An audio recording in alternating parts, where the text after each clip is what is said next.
பிறந்த குழந்தைக்கு எத்தனை நாட்களில் ஜாதகம் பார்க்கலாம் சார்? ஒரு குழந்தை பிறந்தது அப்படின்னா ஜாதக ரீதியாக சாஸ்திர ரீதியாக ஒரு குழந்தை பிறந்தது அப்படின்னா அது ஆண் குழந்தையாக இருந்தாலும் பெண் குழந்தையாக இருந்தாலும் 27 நாட்கள் கழித்து தாராளமாக ஜாதகம் பார்க்கலாம் அப்படிங்கிறது தான் உண்மை.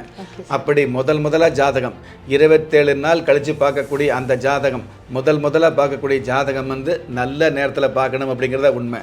ஒரு குழந்தைக்கு முதலாக ஜாதகம் பார்க்கும் பொழுது கண்டிப்பாக நல்ல நேரத்தில் தான் ஜாதகம் கணிக்கணும், நல்ல நேரத்தில் தான் ஜாதகம் கேட்கணும் அப்படிங்கிறது சாஸ்திர விதியாக இருந்துட்டு இருக்குது. ஒரு முறை ஜாதகம் பார்த்ததுக்கப்புறம் அடுத்த முறை ஜாதகம் பார்க்க வேண்டிய நிர்பந்தம் வந்தது அப்படின்னா அதற்கு நல்ல நாள் பார்க்க வேண்டியதில்லை, நல்ல நேரம் பார்க்க வேண்டியதில்லை. அஷ்டமியாக இருந்தாலும் சரி, ஆகாத திதியாக இருந்தாலும் சரி, எந்த நேரமாக இருந்தாலும் உங்களுடைய குழந்தையுடைய சொந்த எதிர்காலத்தை வந்து ஜாதக ரீதியாக தெரிஞ்சுக்கலாம் அப்படிங்கிறது உண்மை.